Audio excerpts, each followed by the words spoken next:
Salut tout le monde, aujourd'hui on se retrouve dans une nouvelle vidéo dans un format un peu spécial ou en tout cas différent.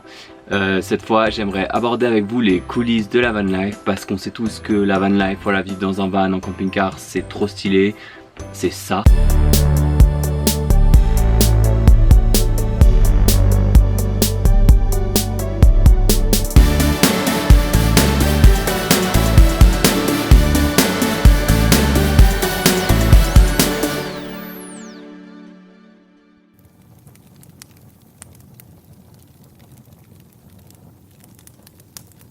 Mais il y a aussi plein de choses qu'on vous dit pas, du coup les coulisses, voilà, toutes ces choses qui amènent quand même quelques difficultés. C'est des réalités qu'il faut savoir en fait, voilà, avant de s'embarquer dans la van life. On va les exposer ensemble ici, là maintenant. On a 5 pour moi que j'ai envie de dire qui me viennent à l'esprit là maintenant tout de suite. Bien sûr la liste elle n'est pas exhaustive, il y a plein de choses, enfin de toute façon c'est une vie donc il y a 1001 choses, mais voilà il y en a 5 que j'aimerais aborder. Le dernier c'est vraiment le plus évident mais en fait on n'y pense pas, mais c'est plus évident, enfin bref on y viendra à la fin. Du coup voilà il y en a 5, on commence tout de suite avec le numéro 1.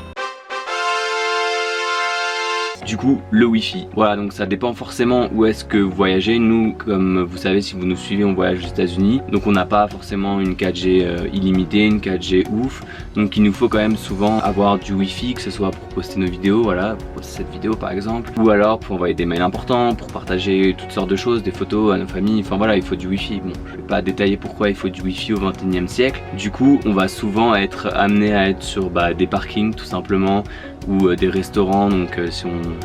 des parkings si on n'a pas envie de payer, des restaurants si on est confortable. Du coup ça va être souvent des McDo, des Starbucks, des fast-food, des choses comme ça. Aucun sponsoring bien sûr, hein, je cite des noms comme ça. Ou des lobbies d'hôtel, enfin bref, ça va être régulièrement devoir squatter entre guillemets beaucoup de lieux pour avoir la wifi, pour utiliser internet et partager tout ce qu'on a besoin de partager, tout ce qu'on a envie de partager. Et puisque je parle de parking, de McDo, de choses comme ça m'amène sur mon second point. Voilà, donc du coup dormir sur des parkings. Alors bien sûr ça fait pas rêver, on croit tous que la van life c'est toujours la nature, et franchement 90% du temps oui c'est des spots incroyables, mais on a toujours besoin, voilà, pour des raisons diverses et variées et évidentes, des fois d'être en ville et on n'a pas toujours l'occasion de trouver le spot où dormir en ville. Donc voilà, peut-être il n'y a pas un spot de nature à côté, on n'a pas le temps de repartir, il est tard, voilà, donc des fois on est quand même amené à dormir aussi sur des parkings. Donc nous aux États-Unis on fait beaucoup de Walmart. Si vous comptez voyager aux États-Unis, il faut savoir que les parkings de Walmart on a le droit de dormir dessus parce que bien sûr on n'a pas le droit de dormir partout. Par exemple dans les rues il y a beaucoup de villes, il faut vérifier chaque ville où est-ce qu'on dort. Le parking de Walmart, normalement 90% des cas on peut y dormir parce qu'en fait le patron de Walmart est un fan de camping-car et de van life, et donc du coup il a dit moi je veux que les gens puissent venir dormir sur les Walmart. Donc du coup voilà, mais donc il faut bien avoir en tête que qu'on va pas toujours dormir dans le spot incroyable. Des fois on est en ville et donc des fois on va devoir squatter un parking parce que dormir dans la rue c'est pas non plus toujours possible, c'est une galère. Vérifier la législation de la commune où on est, voilà, c'est compliqué. Maintenant numéro 3. Bon, numéro 3 c'est un peu débile mais en fait c'est vraiment relou on va dire à la fin. Bon c'est pas énorme mais c'est vrai que voilà, comme vous imaginez quand tu roules t'as toutes tes affaires et donc du coup en fait les choses tout bêtement se renversent tout le temps. Donc faut bien penser à fixer tout. Il y a plusieurs options. Nous par exemple voilà, là je vais vous montrer, j'ai poussé notre lecteur cassette et je vais vous montrer, voilà, ça c'est un antidérapant qui a sous pas mal d'objets ici, du coup pour pas que ça se casse la gueule lorsqu'on conduit, mais de toute façon ça se casse toujours la gueule parce que voilà, si on est en montagne, s'il y a des virages etc. Nous aussi on a fait le choix de pas avoir de vaisselle en vaisselle, on a pris de la vaisselle en plastique durable sauf les couverts bien entendu. Faut pas que les choses se cassent parce que si les choses peuvent se casser, si elles tombent, si elles se renversent, si les placards sont pas bien fixés, si voilà toutes sortes de choses, enfin voilà, vous vous baladez tout le temps toujours avec votre maison, vos affaires, voilà. Avant un grand départ faut que tout soit rangé, il faut que tout soit bien mis, soit bien fixé et tout, sinon vous pouvez être sûr que tout va se casser la gueule. Petite anecdote, une fois notre glacière en pleine montagne, vraiment haute montagne, s'est complètement renversée, je crois que c'était en Californie, et du coup glacière renversée par terre, ça a fait une inondation dans le camping-car, donc moquette inondée qu'on a dû faire sécher pendant plusieurs jours, c'était une galère, de l'eau partout, de la glace partout, donc ça vraiment c'est un truc dont on se rappelle et depuis on l'a bien fixé parce que franchement c'est relou.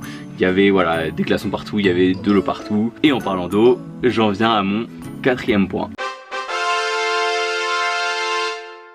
Bon, alors le quatrième point, ça va être le point le moins glamour, mais bon, c'est aussi une des réalités, c'est la gestion de l'eau, que ce soit les eaux sales et les eaux propres. Donc l'eau fraîche, l'eau qu'on boit, l'eau qu'on utilise pour se laver, pour cuisiner, pour tout finalement. Il va falloir toujours gérer votre niveau d'eau fraîche du coup pour pas être en rade, parce qu'on peut pas prendre de l'eau fraîche n'importe où. Il y a des spots, nous aux États-Unis il y a des spots, on a une application qui nous dit où est-ce qu'on peut prendre de l'eau. Voilà, faut toujours vérifier votre réserve d'eau fraîche parce que des fois on est off-grid pendant je sais pas une semaine et bah si t'as plus d'eau, bah c'est la galère pour se laver, pour cuisiner, te laver les dents, le corps, tout, enfin et pour faire fonctionner les toilettes et tout. Nous on n'a pas de toilettes sèches, je sais pas si vous avez vu notre vidéo où on décrit tout notre van, où on fait le tour complet, mais allez la voir. Du coup voilà, faut de l'eau, faut toujours avoir une gestion d'eau, ça dépend si c'est un camping-car ou un van, il y a souvent un panel de gestion d'eau fraîche et d'eau sale et donc du coup j'en viens aussi aux eaux sales. Et bah vous doutez bien qu'en fait ça marche, un van ça marche sur des réservoirs, sur des ballons et du coup bah le réservoir d'eau sale faut le vider, donc dans ce qu'on appelle nous ici des dump stations. Je sais pas comment ça s'appelle en France, en Europe, puisque j'ai jamais fait de van life en France, mais voilà, vous comprenez le principe. Donc il faut vider dans des égouts spécifiques, voilà, vos eaux grises. Donc il y a deux eaux, il y a les eaux grises qui sont les eaux de la cuisine et les eaux de la douche, et les eaux marron, les eaux qui sont les eaux donc des toilettes. Et donc voilà, et faut vous préparer psychologiquement à devoir vider ça. Bon, bien sûr c'est dans des tuyaux, on voit rien, mais bon voilà, c'est pas très agréable à faire, à sentir, voilà, c'est pas la partie la plus cool de la van life, mais bon c'est pas non plus quelque chose qu'on fait tous les jours, hein. C'est quelque chose qui est fait, bon bah ça dépend de vous et de votre réservoir, mais bon c'est pas tous les jours, mais voilà, faut avoir ça en tête. Et j'en viens à mon dernier point. Donc le dernier point qui est sûrement le plus évident en fait, mais on n'y pense pas souvent, on se dit ah la van life j'ai pas de loyer, c'est pas cher etc, mais en fait bah ouais il y a le prix du gaz, le prix du pétrole, le prix de l'essence quoi, ou du diesel, ça dépend de votre van, on est à l'essence, c'est constant et un van, un camping-car c'est pas une voiture, donc ça consomme beaucoup plus vu que c'est beaucoup plus gros, c'est beaucoup plus lourd, et donc vous allez être très souvent, trop souvent à la pompe, et en fait ça a vraiment un coût, c'est vraiment un budget. Donc quand vous prévoyez de partir vivre dans un van, dans un camping-car, même quand vous prévoyez de choisir comment va être votre van ou votre camping-car, voilà, regardez bien les dimensions, votre budget, ce que vous pouvez payer, ce que vous pouvez pas payer. Ça consomme vraiment énormément, dès qu'il y a de la montagne, un truc aussi lourd, enfin ça consomme de dingue quoi. Donc faut bien avoir en tête le prix du gaz, voilà, avant de vous lancer.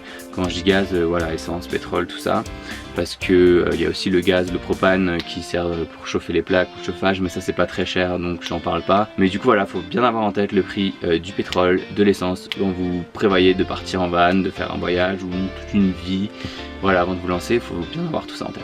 Voilà, du coup c'est les 5 points que j'ai abordés, donc le wifi, dormir en ville, tous ces trucs qui se renversent, bien fixer tout, la gestion de l'eau, l'eau propre, l'eau sale, et bien sûr faire bien attention au prix de l'essence. Voilà, avoir tous ces points en tête avant de se lancer dans la van life. C'est ce qu'on vous dit pas toujours, c'est les petits coulisses, mais bon bien entendu c'est ça quoi, comparé au plaisir que c'est et aux expériences qu'on a de vivre dans un van, dans un camping-car, c'est pas grand chose, mais il faut avoir ça en tête quand même, parce que tout n'est pas rose dans la van life, il y a tout ça. Mais donc j'espère quand même que vous avez trop envie de vous acheter un van et rejoindre la van life, voilà. Et si vous avez peur de comment financer tout ça, et bah ma prochaine vidéo justement sera sur financer sa vie en van, donc bah abonnez-vous, mettez une petite cloche et comme ça vous avez tout de suite quand elle sort la prochaine vidéo où je vous dirai nos astuces pour comment payer notre vie en van, voilà, comment faire de l'argent, comment gérer son budget,